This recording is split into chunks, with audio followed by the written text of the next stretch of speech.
نعلم أن المشكل في عدم استقلالية القضاء من حيث النصوص والواقع، ومن غير المعقول معالجة هذا المشكل بمجزرة طالت القضاة وعائلاتهم بعملية تدوير عشوائية انتقائية وانتقامية غير مدروسة، دوسا على حق القضاة في الاستقرار اجتماعيا والمكفول دستوريا وفي المواثيق الدولية التي صادقت عليها الجزائر، وكذا بموجب المادتين 26 و 68 للقانون الأساسي للقضاء، وهو ما يضاف إلى سلسلة المشاكل التي يعانيها القاضي مهنيا واجتماعيا. لقد حرصت النقابة الوطنية للقضاة وبكل شفافية على سلك طرق الحوار مع مصالح وزارة العدل في سبيل الاستجابة لمطالب القضاة المشروعة، وتحملت ضغطا رهيبا من القضاة في سبيل الحفاظ على القضاء وحسن سيره، لكنها تفاجأت بغلق كل أبواب الحوار معها، مما اضطر المجلس الوطني للعودة إلى هياكل النقابة وقاعدتها، أين تقرر توقيف العمل القضائي برمته ابتداء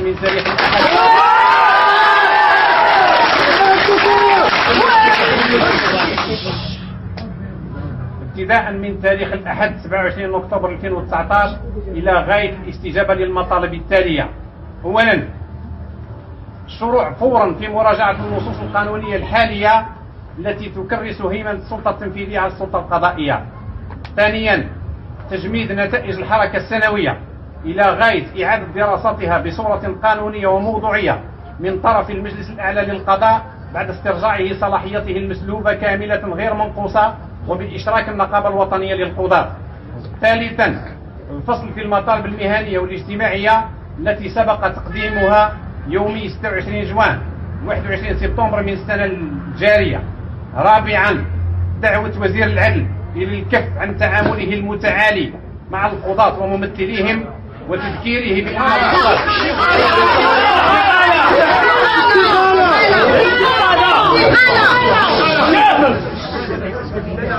أقول رابعا، دعوة وزير العدل للكف عن تعامله المتعالي مع القضاة وممثليهم وتذكيره بأن القضاة ليسوا قطيعا يساقوا بهذه المهانة والادعاء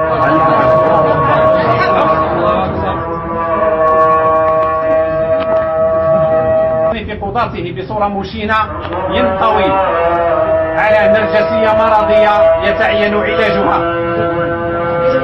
في الأخير، تم تكليف أعضاء المجلس الوطني للنقابة الوطنية للقضاة بمتابعة تنفيذ مقتضيات هذا البيان على مستوى مختلف الجهات القضائية وإبلاغ المكتب التنفيذي بكل تطور يخص ذلك.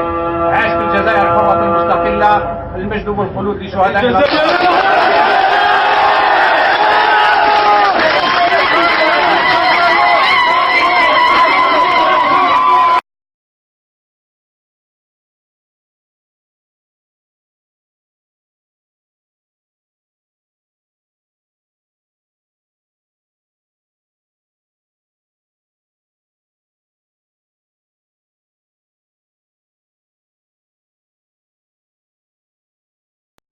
لا تنسى الدعم والاشتراك في قناة الشعب حتى يمكننا مواصلة النشاط الوطني. شكرا.